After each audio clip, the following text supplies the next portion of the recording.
प्रिय दर्शकों, आशा भरी नारी के एक और भाग में आपका स्वागत है। बहनों, इससे पहले कि हम आज के विषय में जाएं, आइए इस वीडियो को देखते हैं। 10 साल पहले 1989 में 8.2 तीव्रता के भूकंप ने आर्मेनिया को लगभग तहस नहस कर दिया था, जिसमें 4 मिनट से भी कम समय में 30,000 से ज्यादा लोग मारे गए थे। उन 4 मिनटों में शुरू हुई पीड़ा, दर्द और तकलीफ की कल्पना करना मुश्किल है। लोगों की दुनिया हिल गई और जिंदगियां तबाह हो गई। तबाही के बावजूद इसमें कुछ खूबसूरती भी थी। आइए हम आपको एक पिता के प्यार भरे दिल की कहानी बताते हैं। अराजकता और विनाश के बीच पिता अपने बेटे के स्कूल की ओर दौड़े, लेकिन स्कूल की जगह उन्हें मलबे का एक बेढंगा ढेर मिला। कल्पना कीजिए कि उनके दिमाग में क्या चल रहा होगा, हमारे दिमाग में क्या चल रहा होता। मलबे और बर्बादी के दृश्य ने उसकी हिम्मत तोड़ने के बजाय उसे काम पर लगा दिया। वो इमारत के पिछले कोने में भाग कर गया, जहां उसके बेटे का क्लासरूम हुआ करता था, और खुदाई करनी शुरू कर दी। क्यों? उसके पास क्या उम्मीद थी? क्या संभावना थी कि उसका बेटा इस विनाश में बच सकता था? उसे बस इतना पता था कि उसने अपने बेटे के लिए हमेशा मौजूद रहने का वादा किया था। यही वो वादा था जिसने उसके शरीर को ताकत दी और उसे मानसिक रूप से भी प्रेरित किया। जैसे ही उसने खुदाई शुरू की, अच्छे इरादे वाले माता पिता ने उसे मलबे से बाहर निकालने की कोशिश की और कहा, बहुत देर हो चुकी है, वो मर चुके हैं, तुम कुछ नहीं कर सकते हो, घर चले जाओ, तुम कुछ नहीं कर सकते। अग्निशमन प्रमुख ने उसे मलबे से बाहर निकालने की कोशिश करते हुए कहा, हर जगह आग और विस्फोटक हो रहे हैं, तुम खतरे में हो, घर जाओ। लेकिन इस पिता ने एक वादा किया था और वह उसे निभाने वाला था। इस पिता के दिल में अपने बेटे के लिए जो प्यार था, उसने उसे 8, 12, 24, 36 घंटे तक खोदने पर मजबूर कर दिया। फिर 38वें घंटे में उसने एक चट्टान को पीछे खींचा और अपने बेटे की मदद के लिए पुकारने की आवाज सुनी। तुरंत वो चिल्लाया, आर्मंड। शब्द वापस आए, पिताजी। मैंने उन्हें बताया, मैंने दूसरे बच्चों से कहा कि अगर आप अभी भी जीवित हैं तो आप मुझे बचाएंगे। आपने मुझसे वादा किया था, आपने कहा था कि आप हमेशा मेरे लिए वहां रहेंगे। आपने यह कर दिखाया पिताजी। क्या ये एक सुंदर कहानी नहीं है? मैं चाहती हूँ कि हम अपने जीवन में उस समय के बारे में सोचें जब किसी ने हमसे कुछ वादा किया था, लेकिन फिर हमें उस वादे को पूरा होने का इंतजार करना पड़ा। क्या उस व्यक्ति ने अपना वादा निभाया या उसे तोड़ दिया? उस व्यक्ति के साथ आपके रिश्ते पर इसका क्या असर हुआ? बहनों, आशा भरी नारी पर आज के कार्यक्रम में हम उन प्रतिज्ञाओं के बारे में बात करने जा रहे हैं जो परमेश्वर ने अब्राहम से किए थे और कैसे इसने इतिहास को और हमारे जीवन को भी बदल दिया। आज का बाइबल अंश है उत्पत्ति 12 अध्याय 1 से 9। यहोवा ने अब्राहम से कहा, अपने देश और अपने लोगों को छोड़ दो, अपने पिता के परिवार को छोड़ दो और उस देश जाओ जिसे मैं तुम्हें दिखाऊंगा।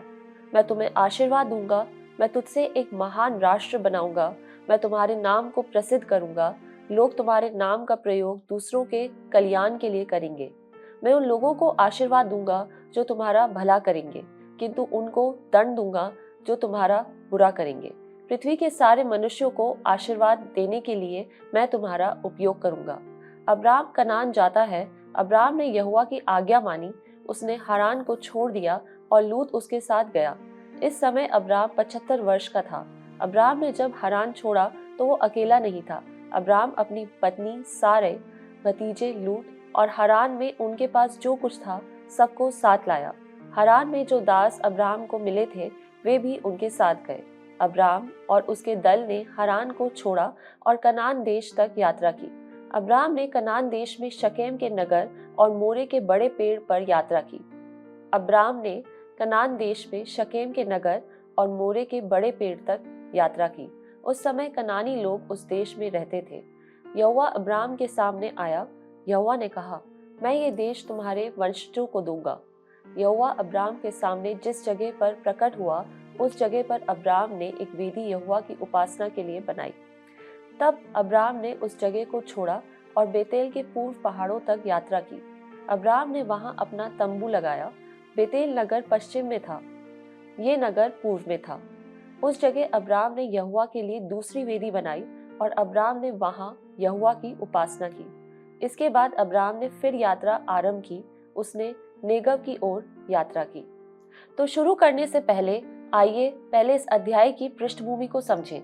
जब तक हम उत्पत्ति 12 तक पहुंचते हैं तब तक बाढ़ को कम से कम 300 साल हो चुके हैं।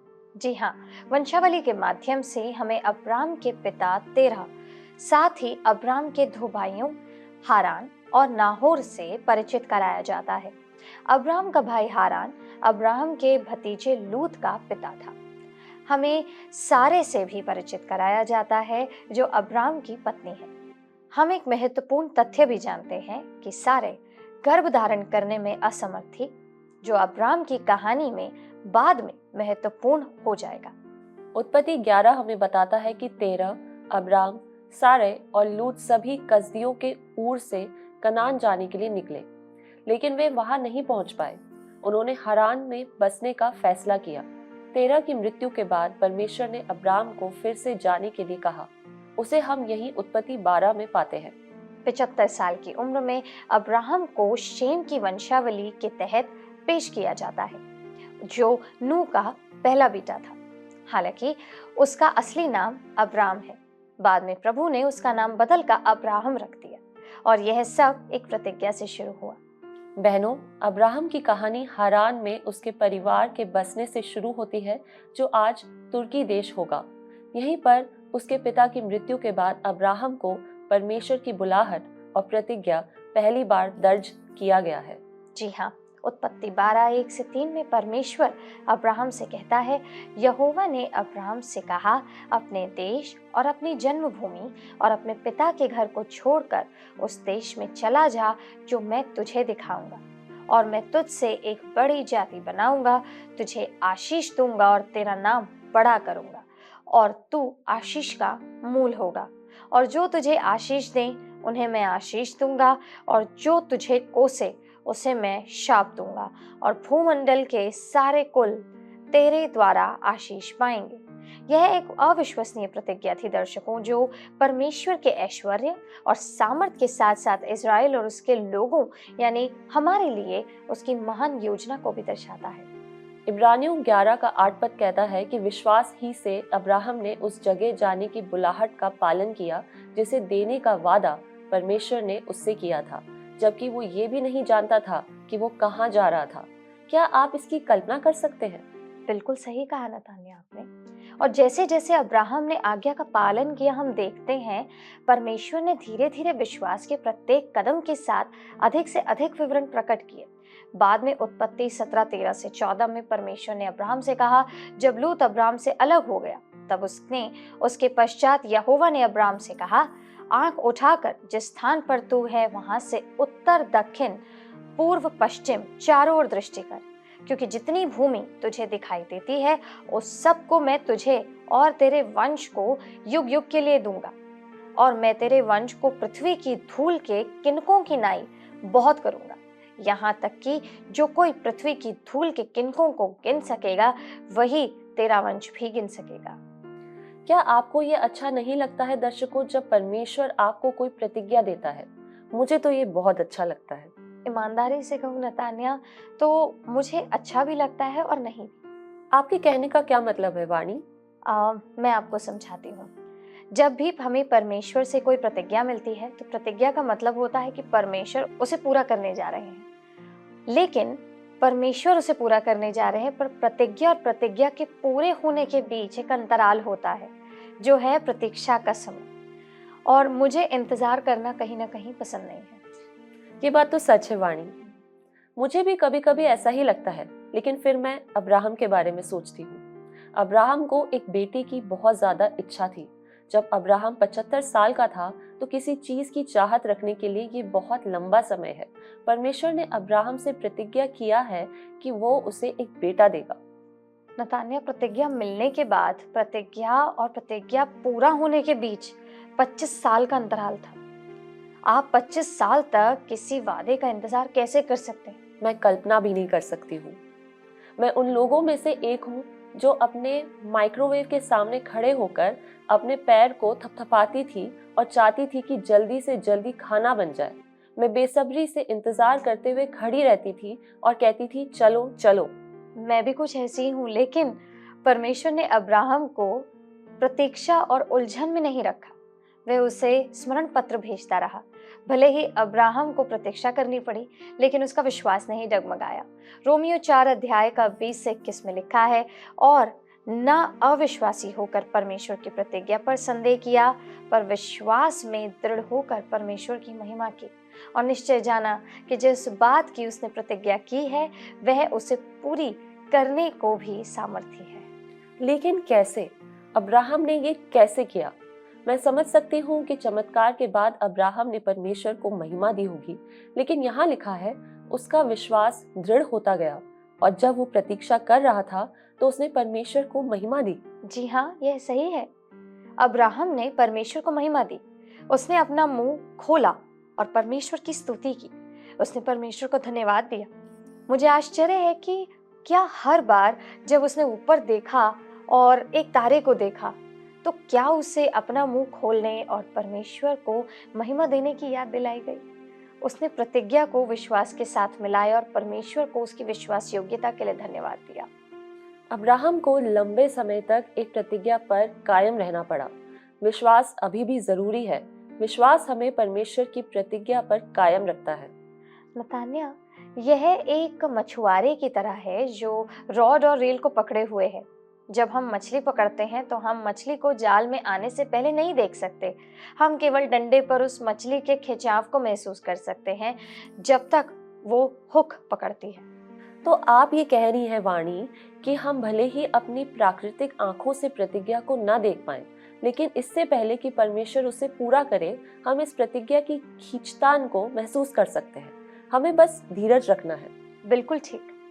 लेकिन अगर हम मछली पकड़ने वाली छड़ी और रील को जमीन पर रख दें तो हम मछली नहीं पकड़ पाएंगे। हमें एक भूमिका निभानी है। हमें विश्वास के द्वारा परमेश्वर के साथ साझेदारी करनी है ताकि हम उसका वादा पूरा होता देख सकें। पता है वाणी, वास्तव में क्या आश्चर्यजनक है। जिस परमेश्वर ने अब्राहम और सारा को उनका बच्चा दिया, वही परमेश्वर हमारे प्रति भी विश्वास योग्य है। वो हम में से प्रत्येक को दिए गए वादे को पूरा करने के लिए विश्वास योग्य है। आइए देखते हैं 3 प्रतिज्ञाओं के बारे में एक कहानी। एक बार की बात है, आदित्य नाम का एक युवक जंगल से गुजर रहा था। तभी उसे एक सूखा कुआं दिखाई दिया। उसे आश्चर्य हुआ जब उसने देखा कि एक बाघ, एक सांप और एक आदमी कुएं के अंदर फंसे हुए हैं। सभी मदद की गुहार लगा रहे हैं। बाघ और सांप से डरने के बावजूद आदित्य ने कुएं में रस्सी फेंककर उन्हें बचाने का फैसला किया। आभारी बाघ, सांप और आदमी ने आदित्य की दयालुता का बदला चुकाने का वादा किया। बाघ ने उसे कीमती रत्नों से जड़े सोने के आभूषण दिए और उसे जंगल में आने पर अपनी गुफा में आमंत्रित किया। सांप ने वादा किया कि जब भी आदित्य उसका नाम पुकारेगा, वो उसकी मदद करेगा। वो आदमी जो राजधानी शहर का एक सुनार निकला, उसने हमेशा के लिए आदित्य का दोस्त बनने की पेशकश की और उसे शहर में अपने पास आने का निमंत्रण दिया। कुछ साल बाद आदित्य को बाघ का वादा याद आया और वो उसकी गुफा में गया। बाघ ने उसका गर्मजोशी से स्वागत किया और उसे खाने पीने का सामान दिया। उपहार के रूप में उसने आदित्य को पहले मिले सोने के गहने दिए। उन गहनों का क्या किया जाए, ये न जानने के कारण आदित्य मदद के लिए अपने दोस्त सुनार के पास गया। उसे आश्चर्य हुआ जब सुनार ने उन गहनों को पहचान लिया जो उसने राजा के छोटे भाई के लिए बनाए थे, जो कुछ महीने पहले लापता हो गए थे। राजकुमार के ठिकाने के बारे में जानकारी देने के लिए राजा द्वारा दिए जाने वाले इनाम का दावा करने की उम्मीद में सुनार ने आदित्य पर राजकुमार की हत्या का आरोप लगाया और उसे रिपोर्ट करने के लिए महल में गया। राजा ने आदित्य की कहानी सुने बिना ही अपने सैनिकों को उसे गिरफ्तार करने का आदेश दिया और उसे जेल में डाल दिया। मदद के लिए बेताब आदित्य ने जोर से सांप का नाम पुकारा और सांप उसके सामने प्रकट हुआ। आदित्य ने उसे सारी बात बताई और उससे मदद मांगी। सांप ने आदित्य को झूठे आरोपों से बचाने के लिए एक योजना बनाई। उसने रानी को डस लिया, जिससे वो बीमार पड़ गई और ये खबर फैला दी कि रानी को विषैले सांप ने डस लिया है। राजा ने रानी की जान बचाने वाले को इनाम देने की घोषणा की। आदित्य ने, जो अभी भी जेल में था, इस शर्त पर रानी की जान बचाने की पेशकश की कि कमरे में उसके अलावा कोई भी मौजूद ना हो। राजा सहमत हो गया और आदित्य रानी के कमरे में घुस गया और सांप का नाम पुकारा। सांप प्रकट हुआ और रानी के शरीर से जहर निकाल दिया, जिससे उसकी जान बच गई। कृतज्ञ राजा ने आदित्य से पूछा कि वो क्या इनाम चाहता है। आदित्य ने बस राजा से उसकी कहानी सुनने के लिए कहा और राजा को एहसास हुआ कि सुनार के झूठ पर विश्वास करके वो गलत था। उन्होंने आदित्य को जेल से आजाद किया, उसे इनाम के तौर पर सोने के सिक्के दिए और सुनार को उसके झूठे आरोप के लिए सजा दी।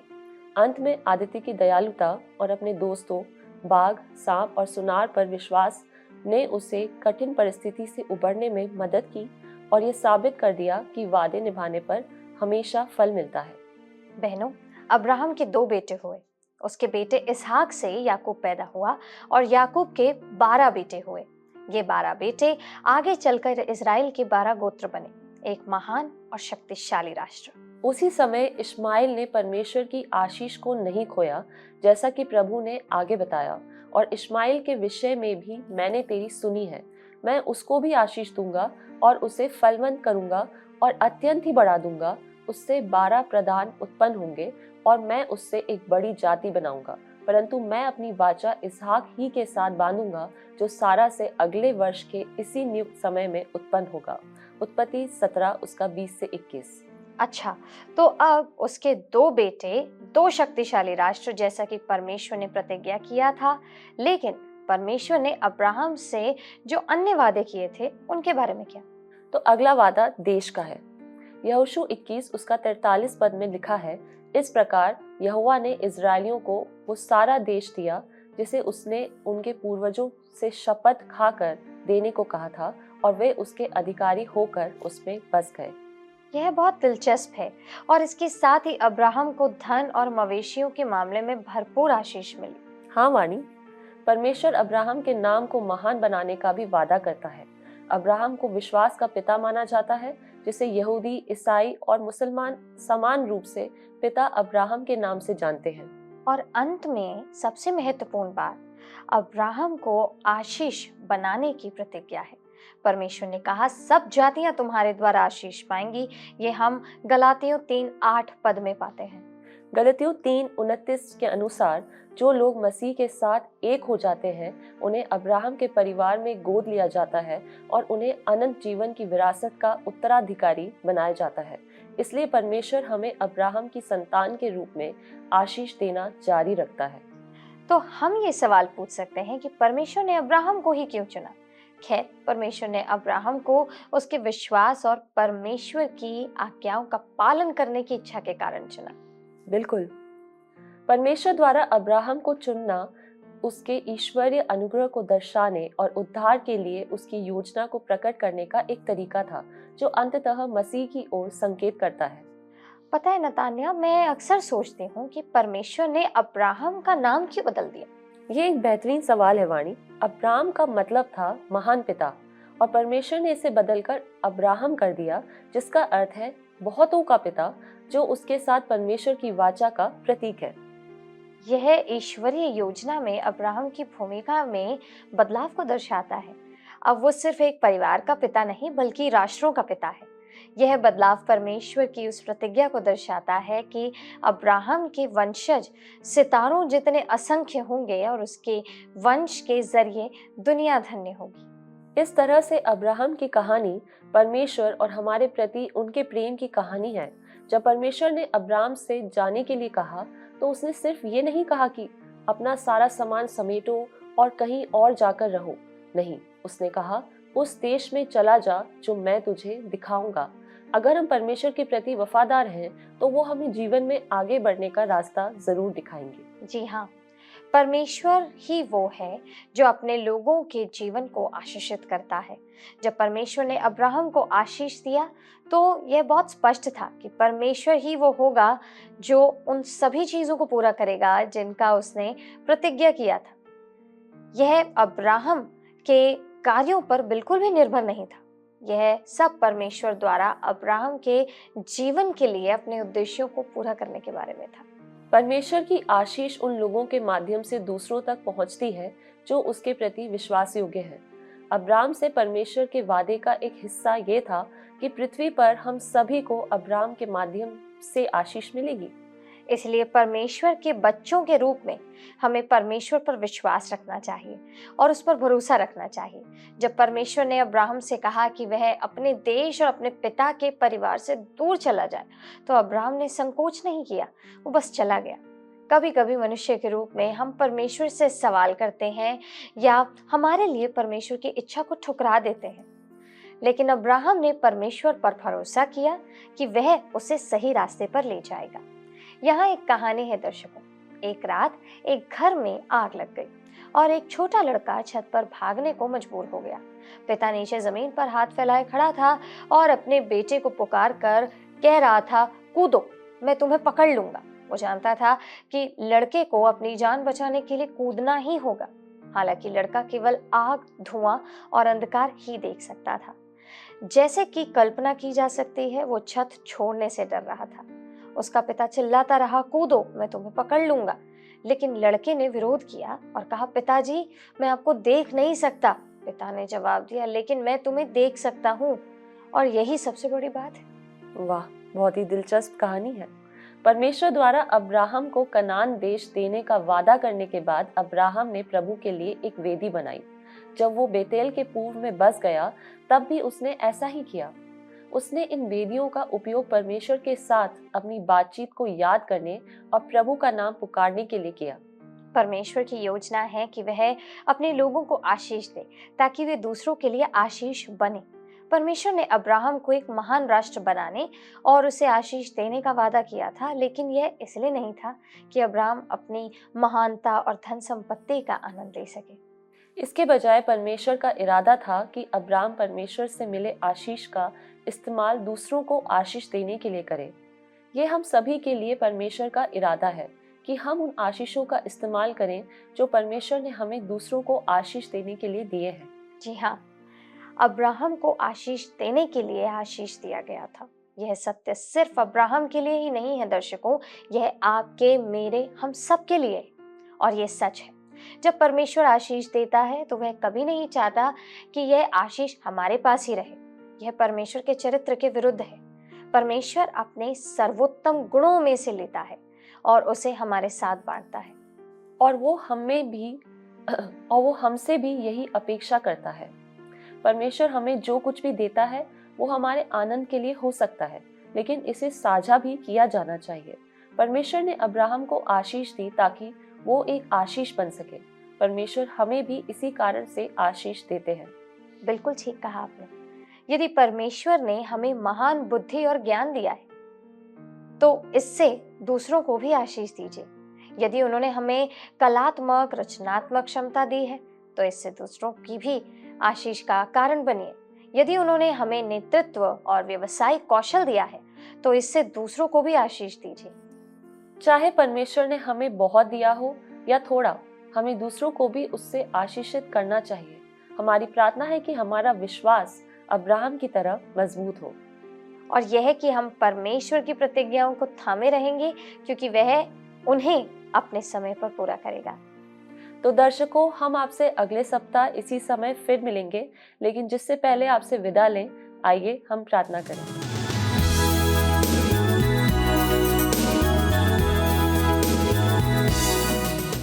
आइए प्रार्थना करें। अत्यंत महान सर्वसामर्थी पिता परमेश्वर, आज के सुंदर कार्यक्रम के लिए आपका धन्यवाद देते हैं पिता, जिसमें हमने आपकी प्रतिज्ञाओं के बारे में सीखा और आपकी सबसे बड़ी प्रतिज्ञा जो आपने अब्राहम के साथ की पिता परमेश्वर, उसके बारे में आपने हमें सिखाया। पिता परमेश्वर, होने दीजिए कि जैसे आपने अब्राहम के साथ जो वाचा बांधी थी और उसको जैसे आपने पूरा किया, वैसे ही होने दीजिए प्रभु कि हम भी वो विश्वास योग्य बन सकें कि आपकी वाचा को पूरा कर सके और आपके दिए हुए वरदानों को और आशीषों को दूसरों में बांटने वाले हो सके। पिता परमेश्वर, जैसे कि आपने अब्राहम को जाना और उसके जीवन को बदला और उसे दिशा निर्देश दिया, वैसे ही हम चाहते हैं कि आप हमें से प्रत्येक के जीवन को परखें और हमें अपने दिशा निर्देश अनुसार, अपने वचन के अनुसार सही दिशा में आगे बढ़ाइए।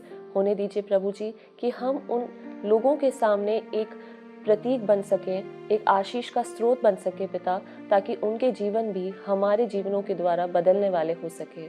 आज के सारे दर्शकों को जो हमारे साथ इस कार्यक्रम में जुड़े हैं, आपके हाथों में सौंपते हैं। होने दीजिए प्रभु जी कि जो वचन आज हमने सीखा है वो हम प्रत्येक अपने जीवन में उतारने वाले हो सके। आगे के कार्यक्रमों के लिए, आगे की सब चीज़ों के लिए आपको धन्यवाद देते हैं और इस दुआ को हमारे उद्धारकर्ता प्रभु यीशु मसीह के नाम से मांगते हैं। आमीन।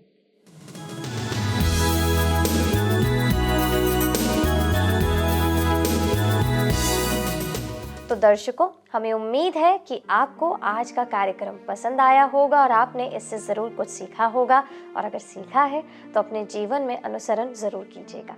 यदि आपके पास कोई प्रार्थना निवेदन है या आप कोई परामर्श चाहते हैं तो स्क्रीन पर आ रहे नंबर पर कॉल कीजिए। हमारे प्रतिनिधि आपकी सहायता अवश्य करेंगे। अगर आप इस कार्यक्रम को दोबारा देखना चाहते हैं तो वर्ड रिसाउंड्स टुडे यूट्यूब चैनल पर आप कार्यक्रम को दोबारा देख सकते हैं। हम आपसे अगले सप्ताह फिर मिलेंगे इसी समय इसी जगह पर। तब तक प्रभु आपके साथ रहे, आप सबको आशीषित करें।